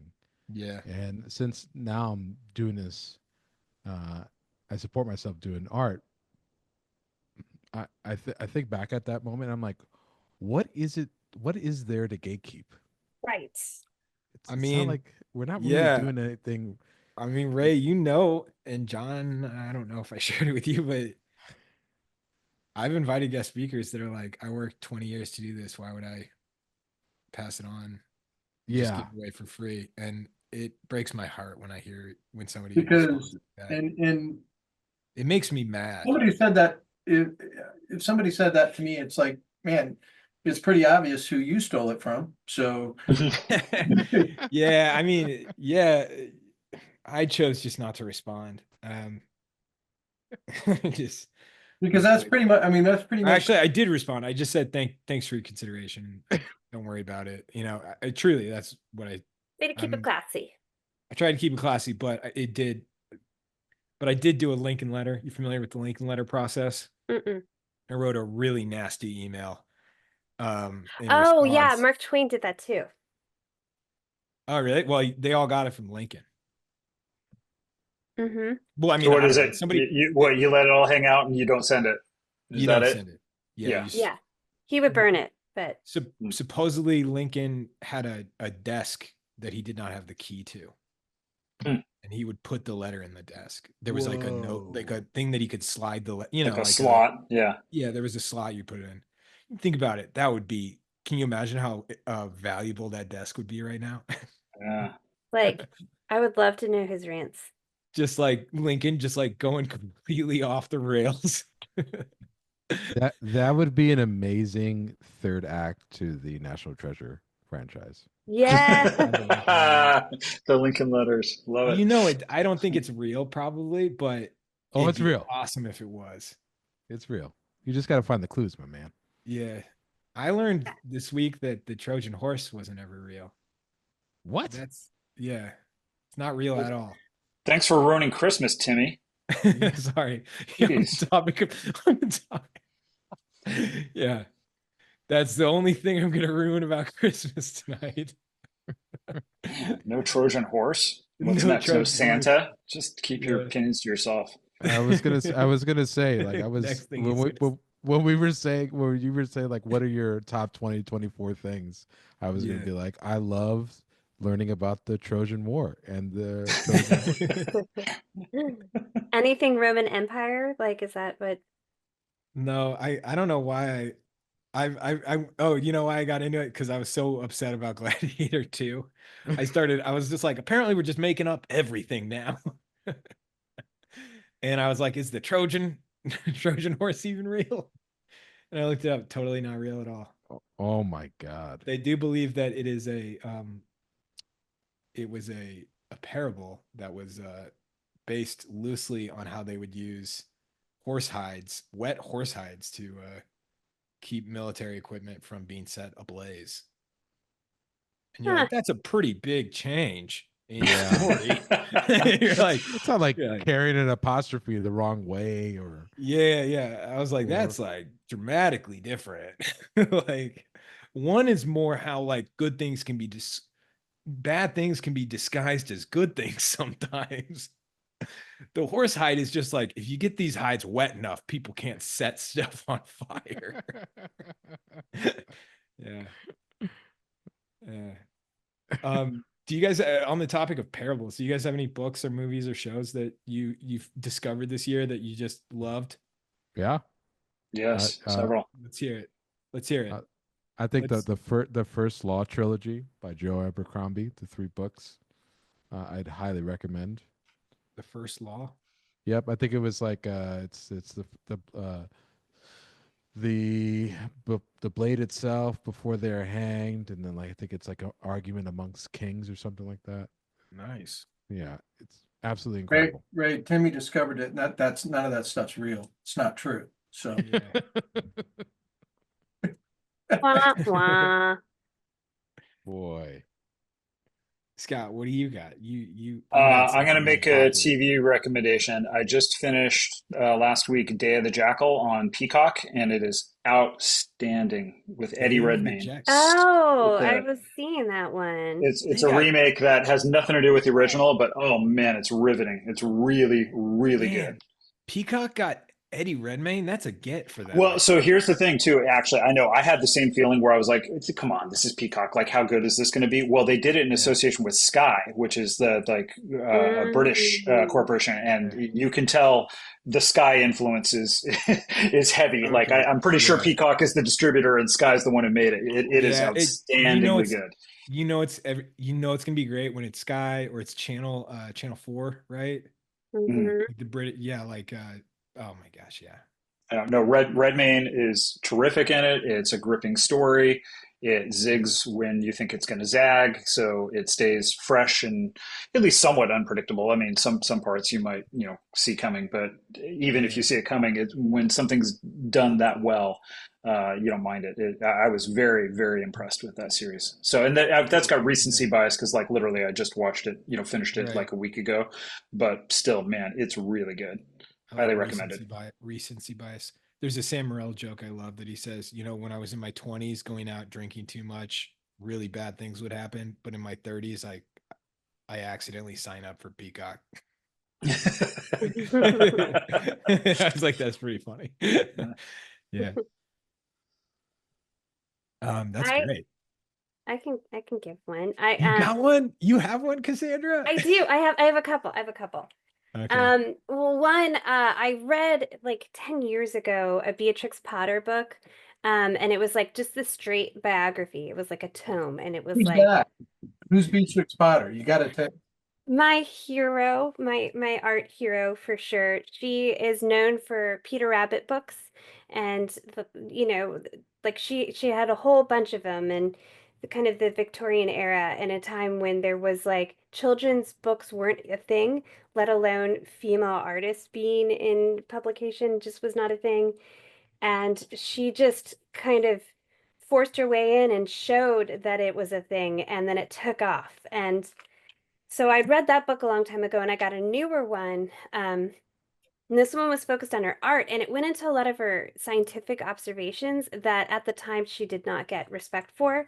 But then now scientists are actually studying her work and the animals that she was seeing and kind of comparing and contrasting because they are so well done and so accurate. wow. And let alone she saved sheep species, and the Lake District is available to nature because she bought it with the money she made from her bunny books and protected the whole Lake District. It's all because of her. Wow. So I just have gone down the proverbial rabbit hole of just like she's my example. I with the work I do, just trying to like last year I had a show that I collaborated with the Department of Conservation and Recreation highlighting our endangered species in our state. And I've just been kind of been trying to do more. Like I did a thing with the Department of Virginia Wildlife, and I was part of a show and like just bringing attention to endangered. So I've just been reading up on her a whole lot and just using her as a role model. Like, how can I do the art I love that I'm gonna keep doing, but what can I do with that? And I did an Animal Heroes show, and I was able to kind of get in contact with the Popo because of that. And those are the Belgian company that has these hero rats. they are able to smell landmines in Cambodia where there was 6 million landmines.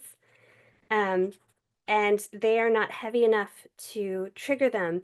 So they are saving thousands of lives. And so hundreds of thousands of lives with the work they're doing. And they can smell tuberculosis. And now they're training rats to be able to go into rubble from natural disasters or war to find people. And they can pull something on their vest to mark them with GPS so they know how to properly find people. Like because Wow. of reading that book, I just feel like I've been really inspired to find new ways and exciting things to do with my art. I still just have fun, but I also like knowing that there's more that I can do with my fun paintings. So that's provided a lot of inspiration for me this year in direction. And that was a book? Amazing. Yeah, it was just the art of Beatrix Potter.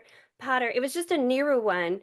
And I read her biography like a long time ago, but I don't know, this kind of just set a fire underneath me to kind of find things that make me happy and find things that makes me feel like I can be a part of things that are helpful, just even in my small way. So that's just been really exciting. I can't take credit for this, but I do think that this is a hilarious observation. Somebody said, if I were trapped and a rat found me, they'd find me from the screams. That is Fair point. such a good observation. That would be an alarm when you first see it. That would be like a, why are you here? Yeah, thinking that, oh, I'm saved would not be your first thought. No. You'd be like, that was weird when that rat showed up, looked at me, and then left. And like, Well, wearing a vest and you watch and it pull a string, like that's And dropped a GPS locator. I mean, what was that all oh, about? I would be like, oh, I died hours ago. This is, I'm clearly, this is some post, yeah, I'm in delirium. yeah. I don't know. Yeah. I just think Popo is so cool. I'm donating That part of is the awesome. receipts from my calendar to them because I want to be a part of doing more of what they do. And like Jane Goodall's on the board of their Yeah. company. They just What's so cool is that somebody, for that to happen, like somebody had to become obsessed with rats and they poured their life into it. And then they like, to find out that you can train a rat for that, that is unbelievable. Well, what's funny is the guy that kind of kicked it off, he was a tech guy. Originally, Yeah. he was trying to make the machine that could find the landmines. Yeah. And it was so ridiculously expensive, it wasn't realistic to get out to Wow. Cambodia. It wasn't cost effective. And then Right. I think somebody else, obsessed with rat was like, "Have you tried rats? Do you know about their sense of smell?" And it just kicked things off. So pennies on the dollar in comparison, Yeah. like these rats are like changing the literal landscape of Cambodia thanks to this. And then in Africa, they're able to diagnose tuberculosis so much faster and so much cheaper because of it. Wow. Animals are amazing. Animals are awesome. Love dogs. My godmother was blind and she had a seeing eye dog, and it was one of the most horribly trained seeing. I loved she had good seeing eye dogs, but her last seeing eye dog was just one of it was he was what would you call it? He was just a lemon of a seeing eye dog. He was so bad. And I flew to my brother's wedding with her, and we took the dog with us. We get to fly with a full-grown dog. And she was like, "Can you watch the dog in the airport?" And this dog was a maniac in the airport. And people just see me with it, and they think I'm one of those people that like tricked my doctor into like prescribing my dog to me. And they're just like, "Do you really need it?" Like, and I'm like, "No, it's for my godfather." But I mean, jumping on people. If somebody dropped food, it would try to go get Oh it. my It god. was it was a Oh, that's it was the interesting. most Wow. wild seeing eye dog. I remember she was at my home one time and she was leaving the house, and it was just like straight shot to the car. And this dog was like, "Why don't we go check out that pile of hoses?" And you're just like, "What? Where did you guys get this dog?" And But how is this a dog allowed to keep working with her? yeah, charm goes a long way, I guess. But Am I Ray godmother Myra had some great seeing eye dogs that demonstrated to me the power of dogs my entire life. But the last one was more show than Really yeah. cute. A lot Yeah. of character. Her husband was kind of her seeing eye dog. Yeah. Yeah. But yeah, no, the rat thing though, I'm just like, how do you, how do you, it's amazing. It's It's a specific rat too. It is the African giant pouch rat. really like the Mhm. tuberculosis thing. Oh, Like, for all of it. how do you find that out? Because it's You know? I think they thought a bigger rat would be capable of like covering more space and doing more, and they just and the training happens in I think it's in Yeah. Tanzania, so it's like what they have there too.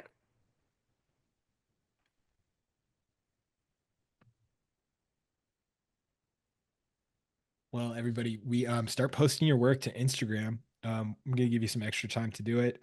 Please post it. It's hashtag Drawing Hive 231, hashtag Drawing Hive and Average Arts Passage. Please post it. We're gonna go to Instagram. We're gonna check it out. I already am looking at some of the stuff that's up there now. People brought their A game tonight, so please Heck post yeah. it.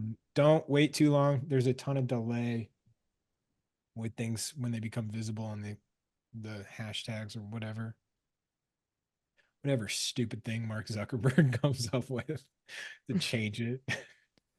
So I discovered a nice book series. Scott discovered an amazing TV series, and Cassandra is trying to change the world. John, what are you Yeah, up to? yeah. What do you got? What do you got? Okay, I'm ready. Two things. First one, real simple, just a great read, called The Art Thief. Guys read it? Mm-mm. Oh, Pretty nice. cool. Michael Finkel, it's a true story. From about Stefan Breitweiser, who had over 200 heists, estimated $2 billion Oh, before he was busted. I think I heard of this Wow. guy. Yeah. Wow. Pretty interesting read. So that's kind of fun. But the coolest thing, this is an art book by Ooh.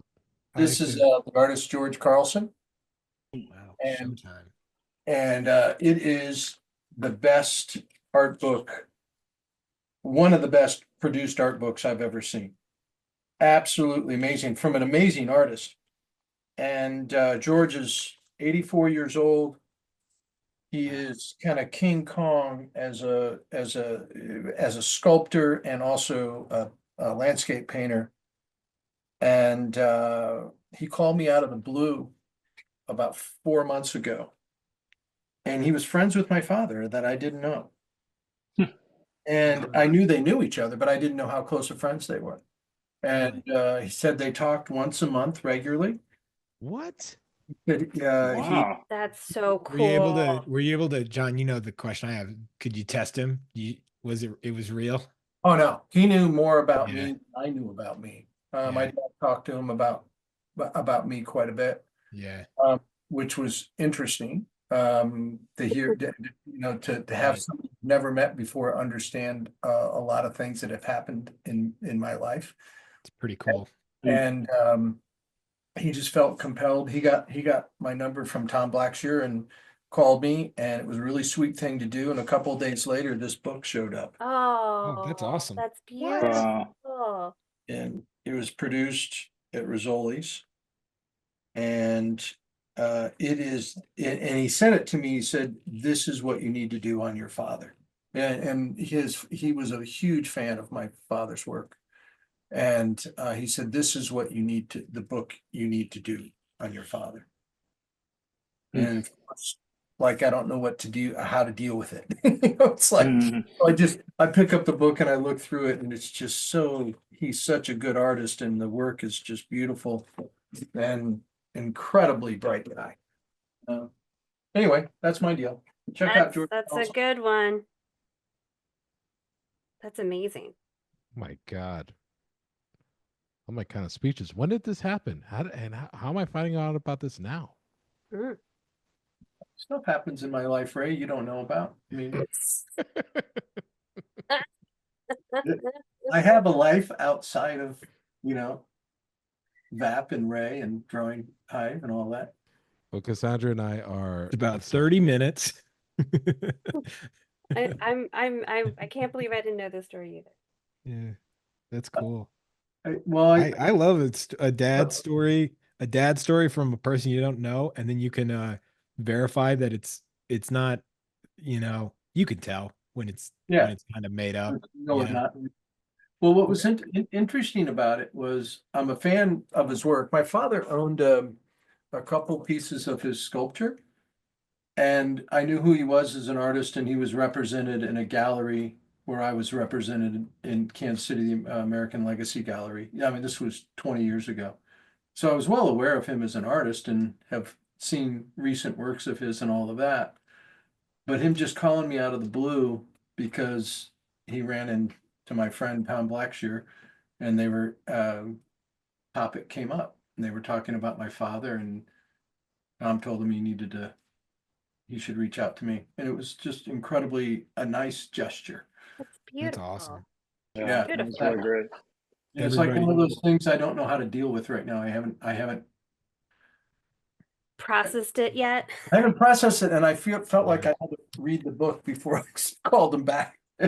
Yeah. So I felt like I needed to, I had homework to do, so. Everybody, I'm giving everybody one more minute, and we're going. I have one book that I really am enjoying right now. I don't know if that's my favorite of the year, but there is no. I set it down a while ago and I picked it back up. It's called "There Is No Anti-Memetics Division," and it's kind of like a cosmic horror where you don't know what the monster, you don't understand the monster or the alien, or if it is a monster, if it is alien. But it's kind of like I would say it was almost kind of ripped off by the Apple show with Adam Scott, actually. Severance, yeah. But it's about these people that work in what appears to be a government facility that houses these things they don't understand, it's impossible for the human mind to remember them or write about them or draft like anything about them. So studying them, the only way they can study them is by describing what they are not. Cool. And it's a really trippy, it's kind of like a stoner read, where you're like, it's like a real dorm room book.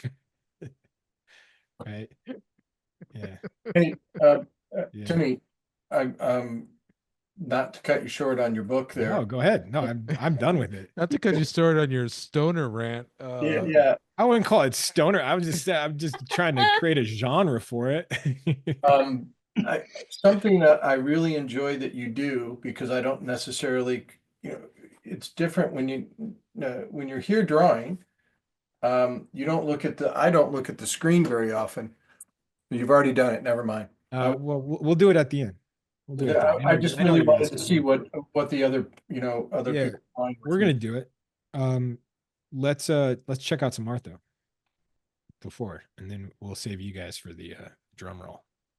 Ooh. Nice. Shut up. That's so Wow. cool.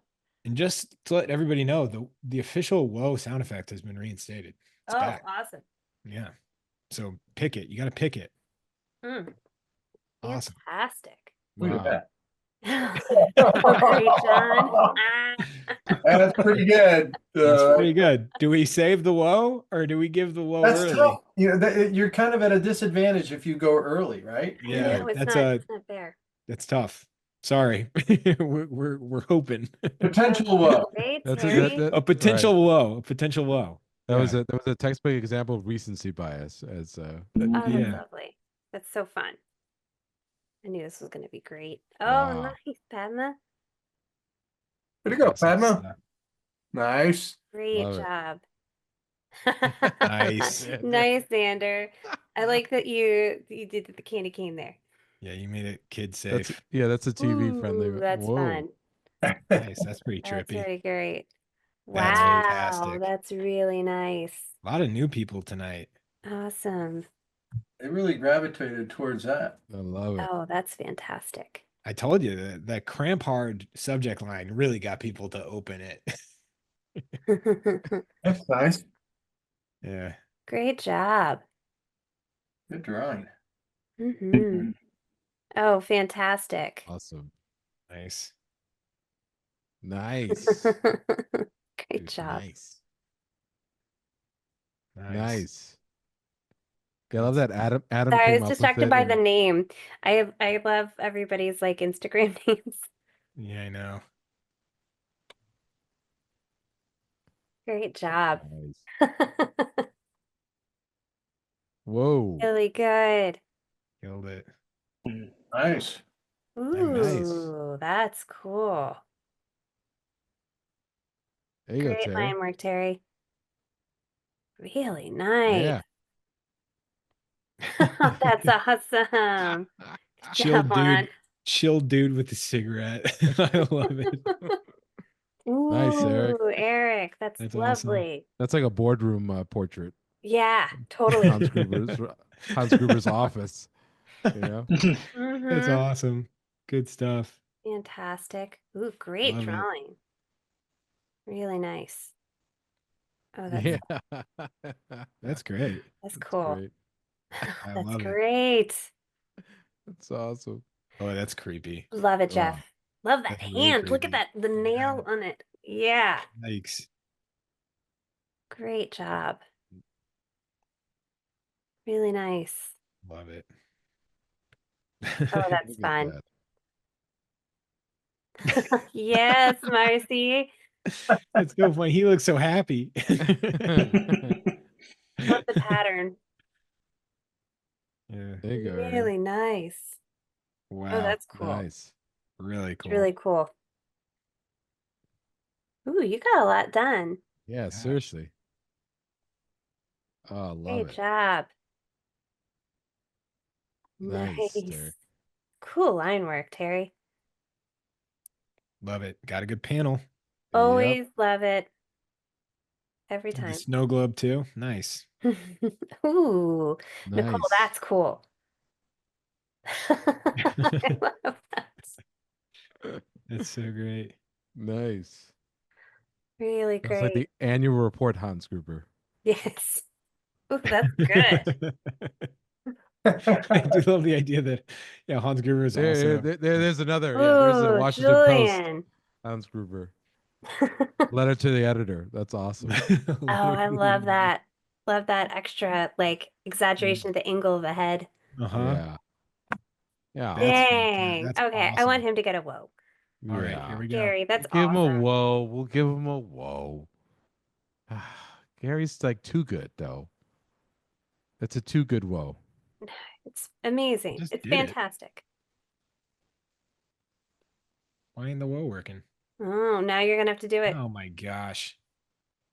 I'm really focusing on it. It's not tonight. I'll do it. Whoa. It's way better. We should just keep that. Oh, Here you go, Chuck, Chuck. that's fantastic. I don't know why it keeps doing that.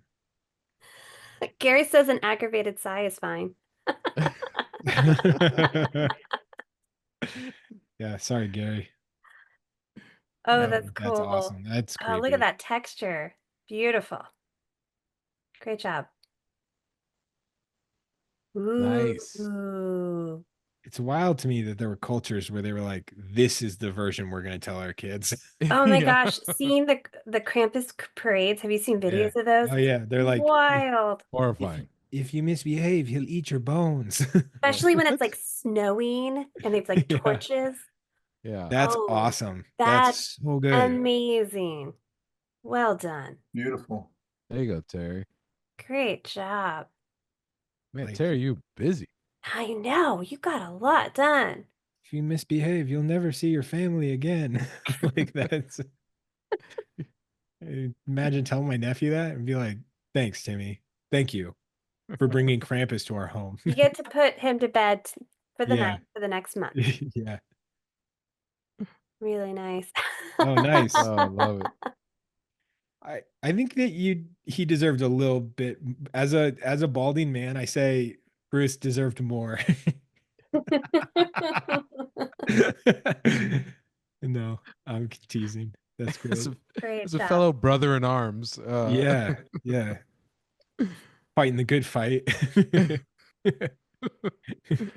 Oh, that's cool, Whoa. Felicity. Yeah. Look at Felicity, that texture building. this might be the first time we're ending on Felicity. It's a great time to end on Felicity. This is awesome. Amazing. Thank you everybody for joining us tonight. It was so special having Cassandra, Scott, Ray. You guys are awesome. Everybody just remember Visual Arts Passage is enrolling.